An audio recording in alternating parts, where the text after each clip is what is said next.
हरे कृष्णा, राधे राधे। स्वागत है आप सभी का हमारे इस यूट्यूब चैनल राधे कृष्ण में। आज इस वीडियो में हम बात करेंगे कि सबसे बड़ा दान कौन सा होता है। आप लोगों ने देखा होगा, बहुत से लोग आप लोगों से बोलते होंगे कि रक्तदान सबसे बड़ा दान है, कन्यादान सबसे बड़ा दान होता है, और नेत्रदान सबसे बड़ा दान है, या विद्या का दान सबसे बड़ा दान है, अंगों का दान करना चाहिए, वो सबसे बड़ा दान होता है, किसी की ज़िंदगी हम बचा रहे हैं। तो इस तरीके से बहुत ढेर सारी जो है बातें होती हैं, अलग अलग तरीके के दान। और सनातन धर्म में भी बहुत ढेर सारे दानों के बारे में व्याख्या लिखी हुई है, सबके बारे में बताऊंगा। लेकिन सबसे ज़्यादा जो ज़रूरी है, जो एक बात में आपको इस सवाल का जवाब मिलेगा, वो ये है कि इन सारे दानों में से और जितनी भी व्याख्याएँ लिखी हुई सनातन धर्म में, क्या आपको वो सारे दान करने चाहिए, या ये जो मैं आज आपको बताने वाला हूँ एक ख़ास तरीके का दान, वो आपको करना चाहिए। तो देखिए, सबसे पहले तो एक बात समझ लीजिए कि कोई भी दान छोटा या बड़ा नहीं होता।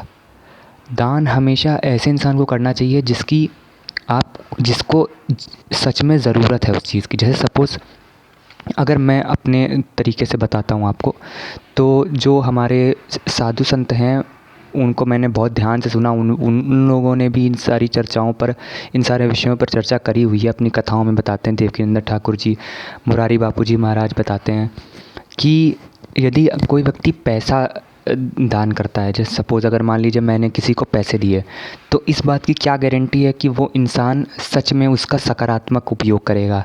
जैसे कि मान लीजिए मेरे पास थे 100 रुपये, किसी ने बोला कि मुझे बहुत ज़्यादा ज़रूरत है, मुझे 50 रुपये दे दो, मेरे घर में कोई बीमार है। तो मैंने उसको 50 रुपये अगर दे दिए, तो इस बात की क्या गारंटी है कि वो सच में दवाई ही ख़रीदेगा, उससे सिगरेट नहीं पिएगा। तो मेरा यहाँ पर कहने का मतलब ये है कि पैसे का दान देने से पहले आपको 100 बार सोचना चाहिए कि क्या वो इंसान भरोसे लायक है।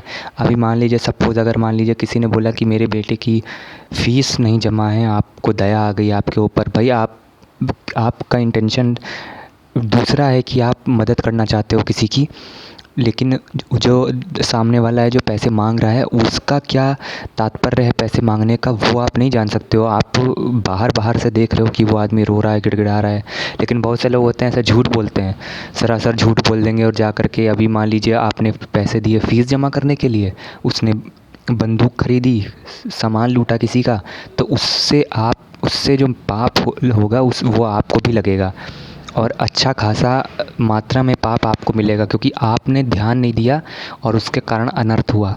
तो पैसे का दान देने से पहले 1000 बार सोचिए, बचिए इस बात से कि पैसे का तो दान नहीं देना है। दूसरी चीज़, अगर मान लीजिए आप किसी को अनाज देते हैं, या किसी को मान लीजिए जैसे मान लीजिए किसी कोई गरीब बच्चा है, उसके घर में बल्ब नहीं है ढंग का, वो पढ़ नहीं पा रहा है, तो आप बल्ब ला करके दीजिए उसको, पैसे मत दीजिएगा बल्ब लाने के। तो पैसे का दान तो सबसे छोटा दान कहा गया कि मतलब धन यदि आप दान कर रहे हैं किसी गरीब को धन आप दे रहे हैं, तो वो अच्छा दान नहीं माना गया है। और मैं खुद आपको बोलूँगा, क्योंकि उसका धन का वो प्रयोग ज़रूरी नहीं है कि सारे अच्छे कामों में ही हो।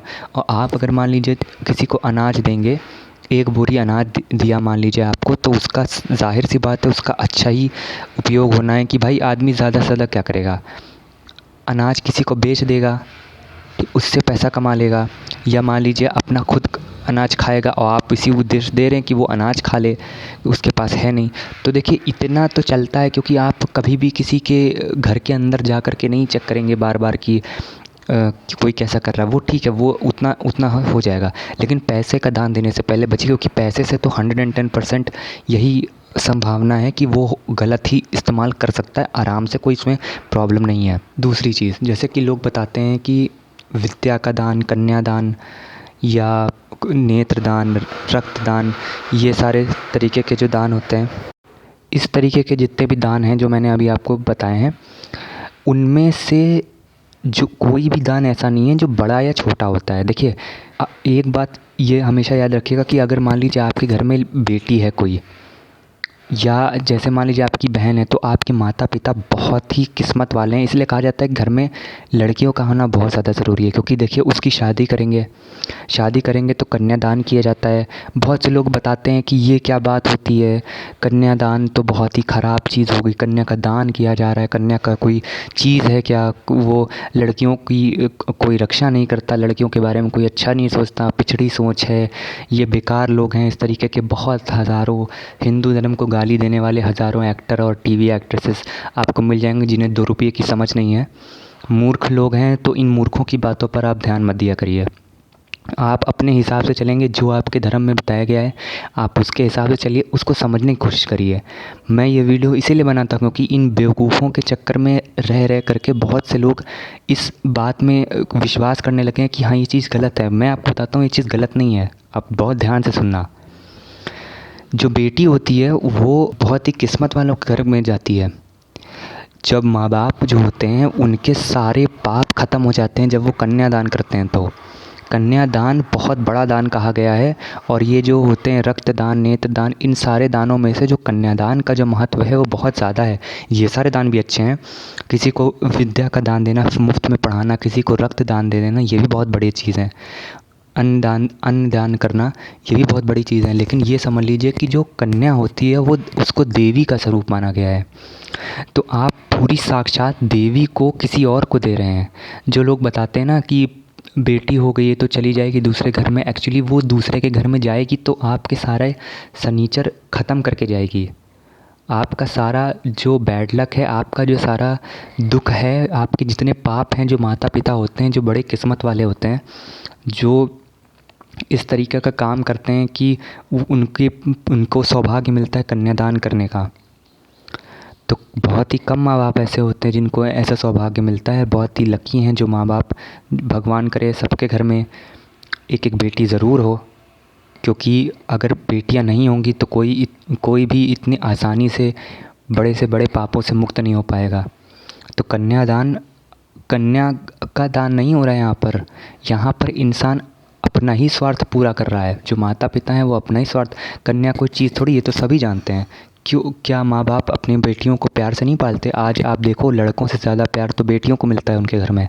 तो क्या इन सारे एक्टरों को लगता है कि खाली यही अच्छे से रहते हैं, अच्छी जगह पढ़ाए जाते हैं, अच्छी जगह खिलाए जाते हैं?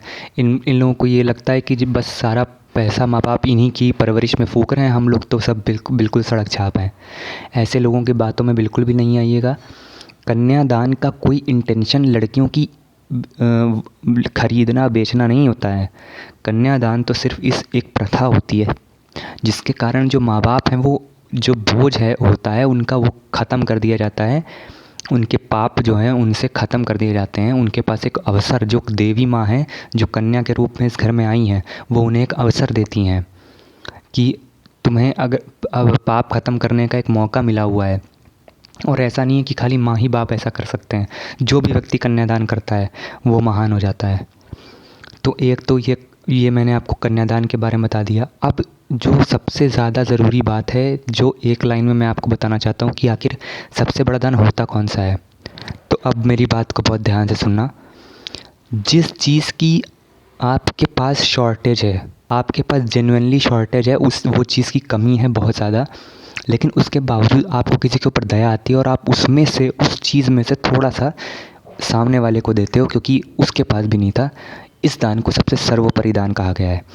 जैसे मान लीजिए आप भूखे हैं, आज आपको कोई चीज़ मिली खाने को, मान लीजिए एक बिस्किट का टुकड़ा मिला, बगल में कोई बेचारा छोटा बच्चा या भिखारी आपको दिखा जो बेचारा सुबह से भूखा है, उसने भी बोला कि थोड़ा सा मुझे दे दो। तो उस बिस्किट में से भी आप यदि थोड़ा सा भी आप उसको देते हैं, आधा, 1/4, 1/3 जो भी, तो वो दान सबसे बड़ा दान कहा जाता है। इसको करने इस पर इंसान पूरी तरीके से सर्वोपरि हो जाता है। भगवान स्वयं उस इंसान को आशीर्वाद देते हैं उसी समय, और आधे से ज़्यादा पापों से वो इंसान ऐसे मुक्त हो जाता है क्योंकि उसने इतनी अच्छाई दिखाई अपने अंदर की कि उसने अपना मन मार करके दूसरे की मदद करी। तो सबसे बड़ा दान ये होता है। कोई भी दान आप करें, चाहे वो विद्या का दान है, अन्न दान है, कुछ भी है, एक बार खुद आप सोचिए, आपके पास वो चीज़ ज़्यादा है और अगर आपने थोड़ी थोड़ी सब में बांट दी तो इसमें बड़ी बात क्या हुई, अच्छी बात है, आपको करना चाहिए। एटलीस्ट आप उन लोगों से तो महान ही हैं जो लोग बहुत ही निम्न कोटि के और महा बेकार लोग होते हैं, जो ये सोचते हैं कि हम किसी को दे देंगे तो हमारा चला जाएगा। अब जैसे मान लीजिए बिल गेट्स हैं, बिल गेट्स पैसा दान करते हैं, चैरिटी करते हैं, बहुत संस्थाएं उन्होंने खोल रखी है, इंडिया में भी काफ़ी काम करते हैं। तो इसका मतलब ये नहीं है कि वो बहुत ऊपर हो गए, क्योंकि देखिए पैसा उनके पास बहुत है, ठीक है। अगर उसमें से वो थोड़ा किसी को दे देते हैं तो वो उन्हीं के लिए अच्छा है, वो अपना ही फ़ायदा कर रहे हैं, वो किसी और का नहीं कर रहे हैं। तो अगर मान लीजिए मैं ही हूँ, अगर मान लो मैं यहाँ पर आपको मुफ्त में ये सारी चीज़ें बता रहा हूँ, तो इसमें मैं कोई बहुत बड़ा काम थोड़ी ना कर रहा हूँ, ये तो मेरा काम है, मुझे करना चाहिए, हर सनातनी को ये काम करना चाहिए। तो इसमें कोई बहुत बड़ी बात नहीं होगी। तो लोगों को ऐसा लगता है कि वाह वो कितना अच्छा है, ऐसा नहीं है। सब ये भी अच्छी बात है, एक दान है, इसकी बहुत इज़्ज़त करनी चाहिए। बिल गेट्स की मैं बहुत इज़्ज़त करता हूँ, क्योंकि बहुत से अमीर लोग ऐसे हैं जो पैसा देते ही नहीं, एक एक रुपए के लिए मरते हैं, और बिल्कुल भी गरीब लोगों से अच्छे से ना बात करना, ना ही उनकी मदद करना, कुछ उनसे मतलब नहीं है। लेकिन ये बहुत बड़ा दान नहीं हुआ, क्योंकि आपके पास जेन्युइनली वो चीज़ थी ज़्यादा मात्रा में और उसमें से आपने दी। लेकिन सबसे बड़ा जो दान होता है वो ये होता है कि आपके पास भी वो चीज़ कम है, लेकिन उसके बावजूद आप किसी को दें, तब आप बहुत महान कहलाते हैं। यहाँ तक सुनने के लिए धन्यवाद। हरे कृष्णा।